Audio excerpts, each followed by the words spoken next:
예, 룻기 2장 20절에서 23절 말씀 보겠습니다.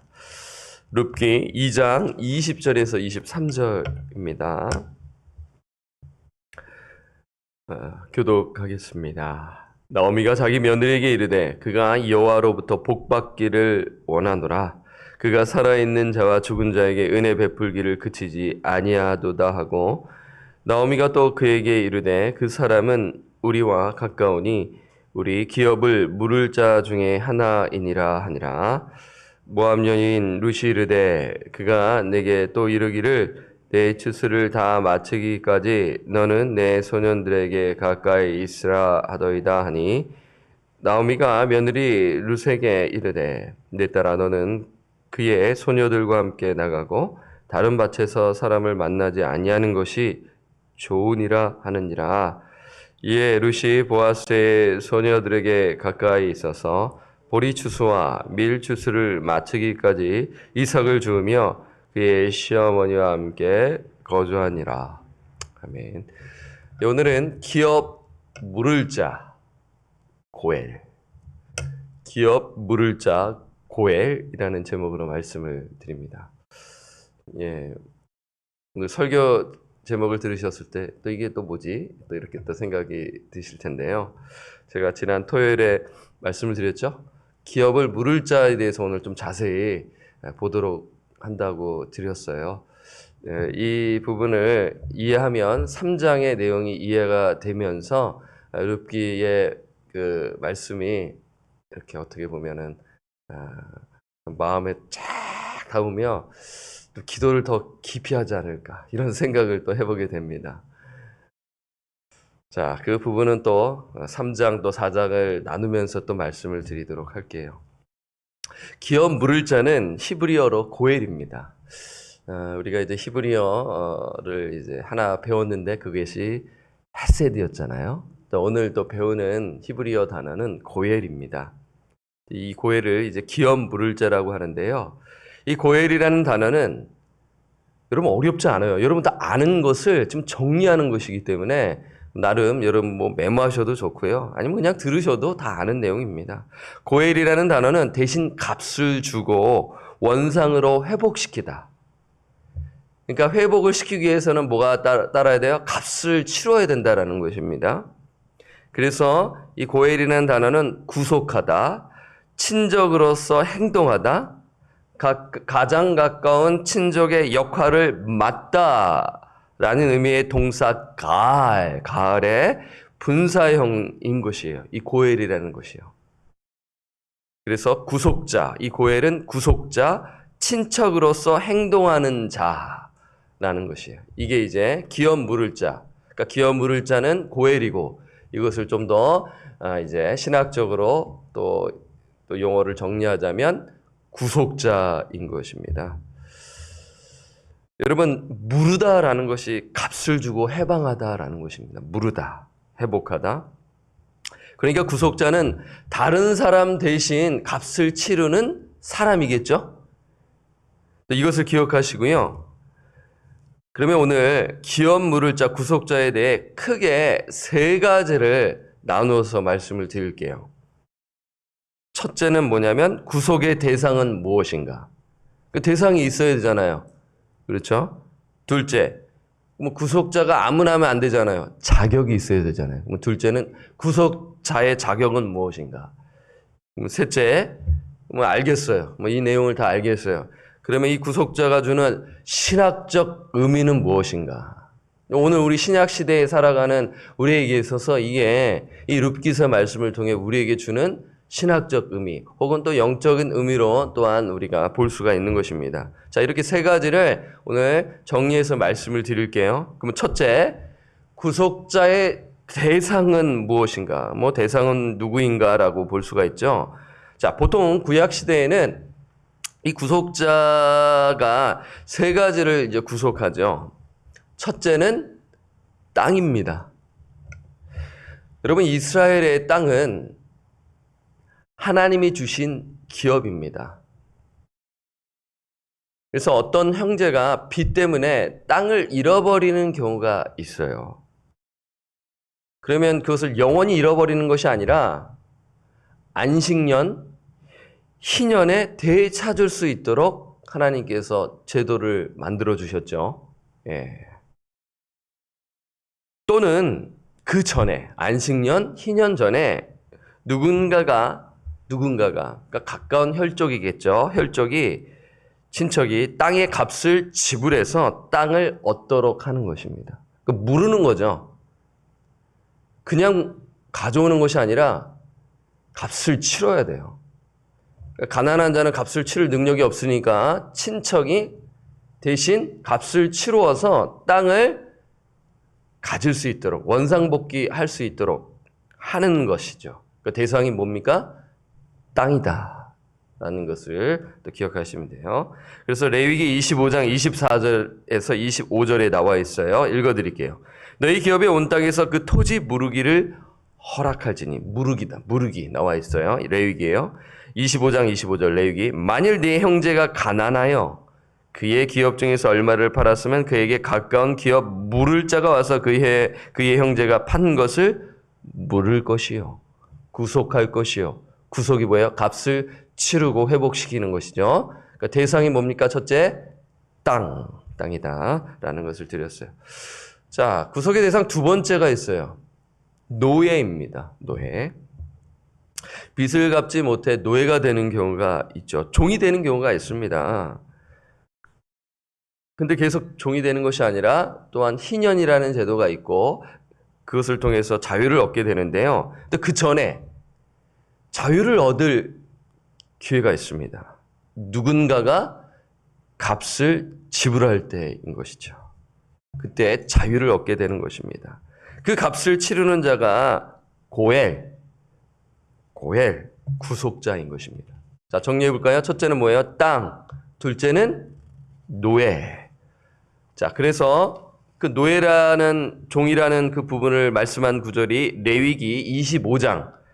나중에 레위기 25장 통째로 읽으시면 정리가 되는데요. 레위기 25장 47절에서 48절. 만일 너와 함께 있는 거류민이나 동거인은 부유하게 되고 그와 함께 있는 네 형제는 가난하게 되므로 그와 너와 함께 있는 거류민이나 동거인 또는 거류민의 가족의 후손에게 팔리면 그가 팔린 후에 그에게는 속량받을 권리가 있나니 그의 형제 중 하나가 그를 속량하거나, 속량이 뭐예요? 값을 지불하여 자유를 주는 것을 이야기하는 것이죠. 자, 그러면 이제 구속의 대상 세 번째가 있는데요. 그게 누구냐면 대상이 과부입니다. 과부. 그게 오늘 본문과 연관되어 있다는 것을 알 수가 있죠. 죽은 남편의 형제들이 과부가 된 여인과 결혼하여 대를 이어주는 것이죠. 이미 말씀을 드렸어요. 형사 취수 제도가 있지 않습니까? 이 제도의 목적은 무엇입니까? 가문을 보존해 주는 것이죠. 여러분, 그렇잖아요. 과부가 된다라는 것은 여러분 어떠세요? 어떤 마음이 드세요? 저희 어머니께서 과부가 되신 것을 제가 옆에서 봤잖아요. 그리고 또 재혼을 하셨는데 또 돌아가셨어요. 혼자 사시는데요. 이루 말할 수가 없죠. 그러니까 저희 어머니 이러시다가 네가 내 마음을 아니. 네, 속상하셔서. 네, 그럼 제가 말 못하죠. 네, 엄마 제가 어떻게 엄마 마음을 알겠습니까? 기도하지요. 오늘날에도 힘든데 여러분 보세요. 이때 당시에는 어떻게 하겠습니까? 예, 가난의 연속으로서 그냥 종으로 사는 거예요. 예. 예. 그래서 구속의 대상은 과부입니다. 그 가문을 이어줄 자, 그 자가 기업 물을 자, 고의 구속자인 것이죠. 그 내용이 오늘 본문에 있습니다. 나오미는 자신의 가정을 구속할 자, 남편이 죽었잖아요. 그 남편의 그 둘째, 셋째 이러한 형제들이 없잖아요, 지금. 그래서 기업 물을 자가 있다는 것을 깨닫게 되는 것이죠. 그게 누굽니까? 보아스인데 보아스가 아주 가까운 사람이 아니에요. 나중에 보겠지만 좀 더 가까운 사람이 한 명 더 있는데 그 사람이 이제 안 한다고 하니까 보아스 차례가 돼서 보아스가 수락을 하지 않습니까? 자, 오늘 본문 20절에 나오잖아요. 자, 20절 함께 읽겠습니다. 시작. 나오미가 자기 며느리에게 이르되 그가 여호와로부터 복받기를 원하노라. 그가 살아있는 자와 죽은 자에게 은혜 베풀기를 그치지 아니하도다 하고 나오미가 또 그에게 이르되 그 사람은 우리와 가까우니 우리 기업을 물을 자 중에 하나이니라 하니라. 지금 여기 20절은 지난 토요일에 말씀을 드렸습니다. 나오미의 어떻게 보면 고백이죠. 신앙 고백과 같은 것이죠. 아, 하나님을 경험한 것이에요. 하나님의 헤세드의 축복을 경험한 것입니다. 그래서 번쩍이는 거예요. 깨달음이 있다라고 말씀을 드렸습니다. 무릎을 탁 치는 거예요. 아, 하나님 살아계시는구나. 하나님 역사하시는구나. 그러면서 소망을 갖게 되는 거죠. 모든 것이 끝났다라고 생각을 하며 살았는데 룻이 보아스라는 사람을 통해 도움을 얻게 되잖아요. 보호와 그렇죠? 위로를 얻게 되고 교제를 갖게 되지 않겠습니까? 그런데 그것뿐만 아니라 이 사람이 기업 물을 자 중에 하나다라는 것을 알게 되는 것이죠. 이 자가 고엘입니다. 그러니까 이 나오미가 이 제도를 알았을까요? 몰랐을까요? 알았죠. 여러분 보세요. 신명기 말씀, 레위기 말씀 제가 드렸잖아요. 이 여인이 어렸을 때부터 배웠을 것입니다. 근데 이것을 알았는데 딱 이것을 딱 가까이서 이게 도와준 사람이 있으니까 눈이 번쩍이는 거잖아요. 아, 하나님 살아계시는구나. 머리로만 알고 있었는데 하나님 역사하시는구나. 하나님을 경험한 거죠. 네. 자, 여기까지 구속의 대상을 살펴보았어요. 땅, 노예, 과부. 예, 정리됐죠? 자, 그러면 두 번째 제가 어떤 말씀 드린다고 했어요? 구속자, 기업 물을 자의 자격은 무엇인가? 자격. 그럼 아무나 하면 안 됩니다. 자격이 필요해요. 자, 첫째는 친척, 혈연적 관계가 있어야 합니다. 예. 자, 신명기 25장 5절에서 6절인데요. 형제들이 함께 사는데 그중 하나가 죽고 아들이 없거든 그 죽은 자의 아내는 나가서 타인에게 시집가지 말 것이요. 그의 남편의 형제가 그에게로 들어가서 그를 맞아요 아내로 삼아 그의 남편의 형제된 의무를 그에게 다 행할 것이요. 신명기 25장 6절. 그 여인이 낳은 첫 아들이 그 죽은 형제의 이름을 잊게 하여 그 이름이 이스라엘 중에서 끊어지지 않게 할 것이니라. 라면서 가까운 혈족, 친족이 해야 할 것을 하나님께서 구체적으로 신명기 말씀해 주신 것이죠. 자, 이것이고요. 그럼 둘째, 자원해야 합니다. 억지로가 아니라 자원해야 하는 것이죠. 자, 신명기 25장 7절에 보면은 그러나 이렇게 하면서 나와요. 신명기 25장 7절. 그러나 그 사람이 만일 그 형제의 아내 맞이하기를 즐겨하지 아니하면, 자원하지 않는다라는 거죠. 그 형제의 아내는 그 성문으로 장로들에게 나아가서 말하기를 네 남편의 형제가 그의 형제의 이름을 이스라엘 중에 있기를 싫어하여 남편의 형제의 의무를 내게 행하지 아니하나이다 할 것이요. 라면서 뒤에 쭉 보게 되면 구체적인 그 모습을 나타내 보여줌으로써 이 사람이 나 잊지 않게 하겠다라는 것을 나타내야 할 것을 구체적으로 보여주고 있거든요. 신명기 말씀 방금 제가 드렸죠. 제가 드리는 말씀 요지가 무엇입니까? 자원해야 한다라는 것이죠. 룻기 3장 13절을 보면은 보아스는 기업 물을 자를 자원하나요? 안 하나요? 자원합니다. 사실 보아스보다 더 가까운 친족 기업 물을 자가 있었는데 이렇게 이야기하죠. 그 친족이 하지 않으면, 자원하지 않으면 내가 할게요.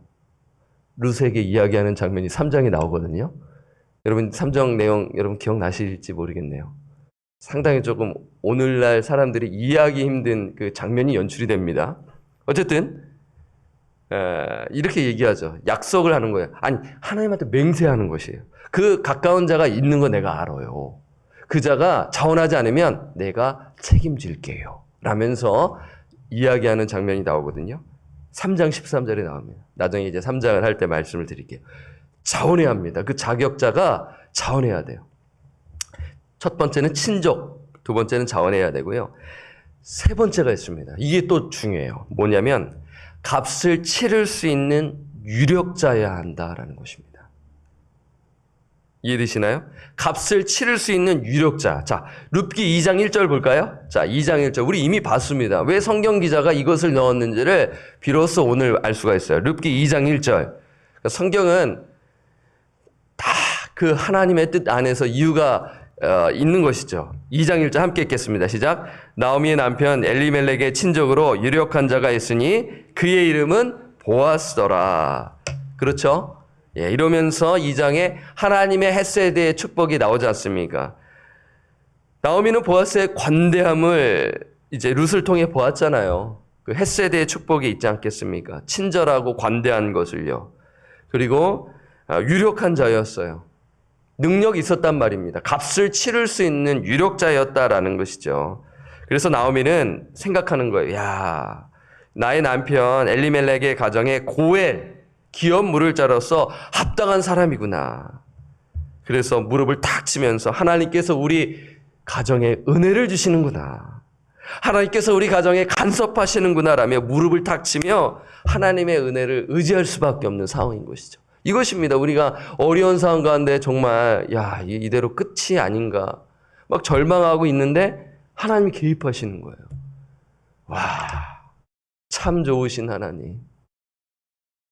그러면서 하나님 감사합니다 하면서 우리의 삶이 하나님을 더 가까이 하잖아요. 그렇죠?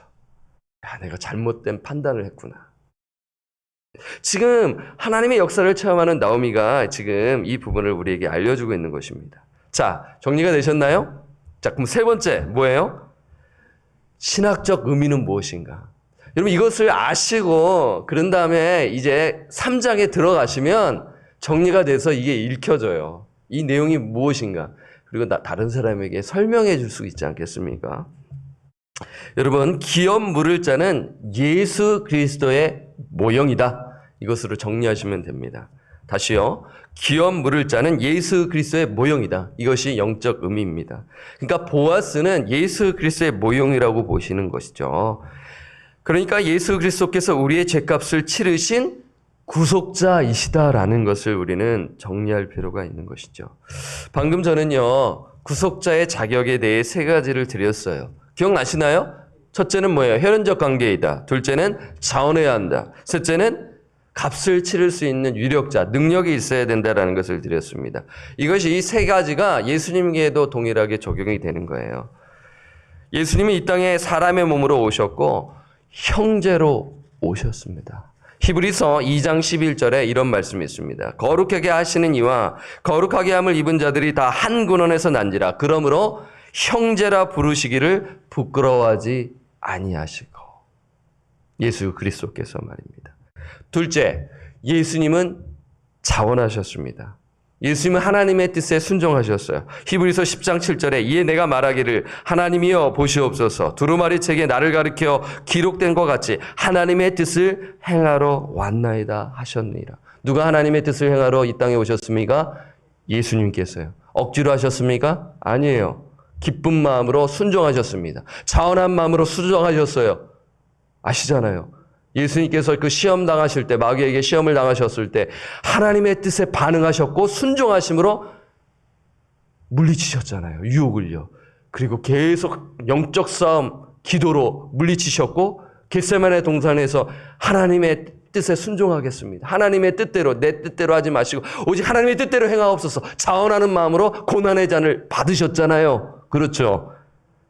셋째, 예수님은 값을 치를 능력이 있었다라는 것입니다. 왜 그렇습니까? 예수님은 죄가 없으시기 때문이에요. 요한일서 3장 5절. 그가 우리 죄를 없애려고 나타나신 것을 너희가 안 하니 그에게는 죄가 없느니라.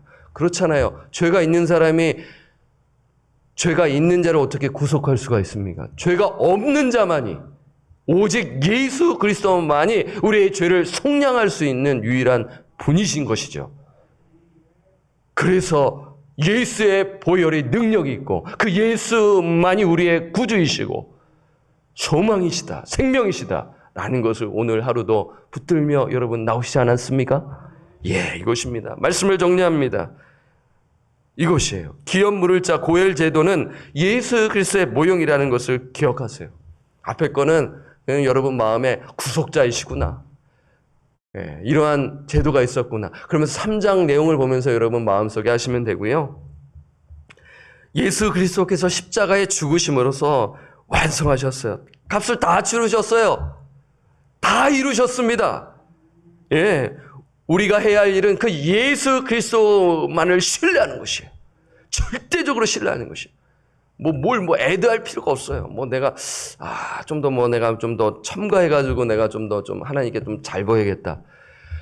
아니죠. 뭘 더 잘 보이려고 그래요. 그 종교입니다. 예수님이 다 이루셨는데 뭘 더 잘 보이려고 하세요. 그 은혜를 그냥 값없이 그냥 내가 받았기 때문에 연약한 자, 가난한 자에게 섬기시면 되는 거예요. 그렇죠? 예, 그렇게 하시면 되는 거예요. 하나님 나에게 값없이 주셨기 때문이에요. 구속자로서 예수님이 완수하셨어요. 그래서 예수의 보혈을 진실로 믿는 자는 구속을 받게 되는 것입니다.